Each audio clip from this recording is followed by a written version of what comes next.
ಸಿಂಹ ರಾಶಿಯವರು ಅತಿ ಹೆಚ್ಚು ಶನಿಯನ್ನು ಕೂಡ ಆರಾಧಿಸಬೇಕಾಗತ್ತೆ. ಅತಿ ಹೆಚ್ಚು ಶನಿಯನ್ನು ಕೂಡ ಆರಾಧಿಸಬೇಕಾಗುತ್ತೆ. ಯಾಕಂದರೆ ನಿಮಗೆ ಎಲ್ಲೋ ಒಂದು ಕಡೆ ನೀವು ಸಿಕ್ಕಾಕೊಂಡಿರೋದು ಈ 3 ಗ್ರಹಗಳಲ್ಲೇ, ಈ 4 ಗ್ರಹಗಳಲ್ಲಿ. ಹಾಗಾಗಿ ನೀವು ಅವ್ರನ್ನ ತುಂಬ ಆರಾಧಿಸಬೇಕು. ನಿಮ್ಮ ಮನೆ ಹತ್ರ ಎಲ್ಲಾದರೂ ನವಗ್ರಹ ಟೆಂಪಲ್ ಇದ್ದರೆ ಖಂಡಿತವಾಗ್ಲೂ ನೀವು ಒಂದು ಹುರುಳಿಕಾಳನ್ನು ದಾನ ಮಾಡಬೇಕಾಗುತ್ತೆ. ಸಿಂಹರಾಶಿಯವರು ಅತಿ ಹೆಚ್ಚು ನೋಡಿ, ನೀವು ಹುರುಳಿಕಾಳನ್ನು ದಾನ ಮಾಡ್ತಾ ಬಂದರೆ ನಿಮಗೆ ತುಂಬ ಒಳ್ಳೆಯದಾಗುತ್ತೆ. ಅಥವಾ ಹುರುಳಿಕಾಳಿಂದ ಏನಾದರೂ ಮಾಡಿ ನೀವು ಒಂದು ತಿಂಡಿನೋ ತೀರ್ಥನೋ ಮಾಡಿ ತೊಗೊಂಡೋಗಿ ಅದನ್ನು ಕೂಡ ನೀವು ಪ್ರಸಾದವಾಗಿ ಕೊಡ್ಬೋದು. ಹುರುಳಿಕಾಳನ್ನು ಅತಿ ಹೆಚ್ಚು ದಾನ ಮಾಡಿ ಅಂತ ಹೇಳ್ತೀನಿ.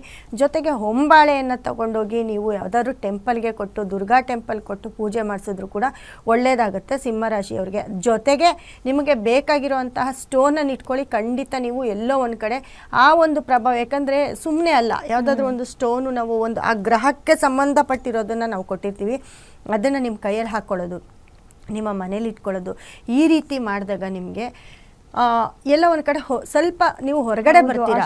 ತೊಂದರೆ ಆಗ್ತಿದೆ ಅಂದಮೇಲೆ ಇದನ್ನ ಒಂದು ತಗೊಂಡ್ರೆ ಈಗೇನೋ ಮುಳುಗ್ತಿರೋರಿಗೆ ಒಂದು ಕಡ್ಡಿ ಸಿಕ್ಕಿದ್ರೆ ಎಷ್ಟು ಹೆಲ್ಪ್ ಆಗುತ್ತೆ ಅಂತಾರಲ್ಲ, ಆ ರೀತಿ. ಸೊ ನೀವು ಅಷ್ಟು ಪ್ರಾಬ್ಲಮ್ ಇದೆ ಅಂದಮೇಲೆ ಇದನ್ನ ನೀವು ಒಂದು ಟ್ರೈ ಮಾಡ್ಬೋದು. ಅವಾಗ ನಿಮಗೆ ಗೊತ್ತಾಗುತ್ತೆ ಯಾವ ರೀತಿ ನೀವು ಸ್ವಲ್ಪ ರಿಲೀಫ್ ಆದಾಗ ನಿಮಗೆ ಅವಾಗ ಗೊತ್ತಾಗುತ್ತೆ, ಓಕೆ ಸೊ ಇದರಿಂದ ಎಷ್ಟೋ ಒಂದು ನಾವು ಆರಾಮಿದ್ದೀವಿ, ಉಸಿರಾಡ್ತೀವಿ ಅನ್ನೋ ರೀತಿ ಒಂದು ಫೀಲ್ ಆಗುತ್ತಲ್ಲ, ಅದಕ್ಕೆ. ಹೌದು, ಹಾಗಾಗಿ ಖಂಡಿತ ನೀವು ಪರಿಹಾರ ಮಾಡ್ಕೊಳ್ಳಿ.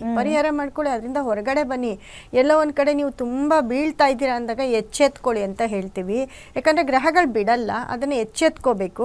ಜೊತೆಗೆ ನೋಡಿ, ತುಲಾರಾಶಿಯವ್ರಿಗೆ ಹೇಳಿದೆ ನಾನು, ನಿನ್ನೆ ಎಲ್ಲ ಹೇಳಿದ್ದೀನಿ. ತುಲಾರಾಶಿಯವ್ರಿಗೂ ತುಂಬ ಟೈಮ್ ಕೆಟ್ಟಿದೆ ರೀ ತುಲಾರಾಶಿಯವ್ರಿಗೆ. ಯಾಕಂದರೆ ನಿಮ್ಮ ಮನೆ 12ನೇ ಮನೇಲಿ ಸೂರ್ಯ ಮತ್ತು ಬುಧ, ಸೂರ್ಯನ ಒಂದು ದೃಷ್ಟಿ, ನೇರ ಶನಿ ದೃಷ್ಟಿ. ತುಲಾರಾಶಿಯವರು ತುಂಬ ಕೇರ್ಫುಲ್ ಆಗಿರಬೇಕು, ಇಲ್ಲಾಂದರೆ ನೀವು ಕೂಡ ತುಂಬ ನಾನಾ ರೀತಿ ಕಷ್ಟವನ್ನು ಅನುಭವಿಸ್ತೀರಾ. ಶತ್ರುಕಟಗಳು ಜಾಸ್ತಿ ಆಗುತ್ತೆ. ಯಾಕಂದರೆ 12ನೇ ಮನೇಲಿದ್ದಾಗ ಕಳ್ಕೊಳ್ಳೋ ಅಂಥದ್ದೇ ಜಾಸ್ತಿ ಆಗ್ತಿರುತ್ತೆ.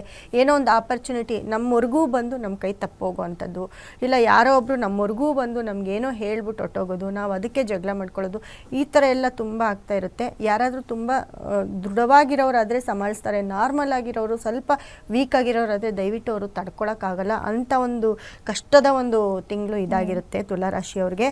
ಜೊತೆಗೆ ನೋಡಿ, ಕುಂಭರಾಶಿ ಅಂತ ಬಂದಾಗ ಕುಂಭರಾಶಿಗೆ ರಾಹು ಇರೋದ್ರಿಂದ ಎಲ್ಲೋ ಒಂದು ಕಡೆ ಕುಂಭರಾಶಿಯವ್ರಿಗೂ ಅಷ್ಟೇ ನೋಡಿ, ಪೂರ್ವಭಾದ್ರ ನಕ್ಷತ್ರ ಆಗಿರ್ಬೋದು, ಶತಭಿಷ ನಕ್ಷತ್ರ ಆಗಿರ್ಬೋದು, ಧನಿಷ್ಠ ನಕ್ಷತ್ರ ಆಗಿರ್ಬೋದು, ಇವರೆಲ್ಲರೂ ಕೂಡ ತುಂಬ ಕೇರ್ಫುಲ್ ಆಗಿರಬೇಕಾಗುತ್ತೆ ಕುಂಭರಾಶಿಯವ್ರಿಗೆ. ಸಪ್ತಮದಲ್ಲಿ ನಿಮಗೆ ಕೇತು, ಆದರೆ ಎಲ್ಲೋ ಒಂದು ಕಡೆ ನಿಮಗೆ ಸೂರ್ಯ ಮತ್ತು ಬುಧ ಮತ್ತು 8ನೇ ಮನೆಗೆ ಬರ್ತಾರೆ. ಅಲ್ಲಿ ನಿಮಗೆ ಯಾವ ಒಂದು ಕೆಲಸ ಮಾಡೋಕ್ಕೋದ್ರೂ ನಿಮಗೆ ಅಡೆತಡೆ ಜಾಸ್ತಿ ಆಗ್ತಾ ಇರುತ್ತೆ ಕುಂಭರಾಶಿಯವ್ರಿಗೆ. ಕಾನೂನು ಪ್ರಾಬ್ಲಮ್ ಆಗಿರ್ಬೋದು, ವೈಯಕ್ತಿಕ ಪ್ರಾಬ್ಲಮ್ ಆಗಿರ್ಬೋದು, ಅತಿ ಹೆಚ್ಚು ಜಾಸ್ತಿ ಆಗ್ತಾ ಹೋಗುತ್ತೆ.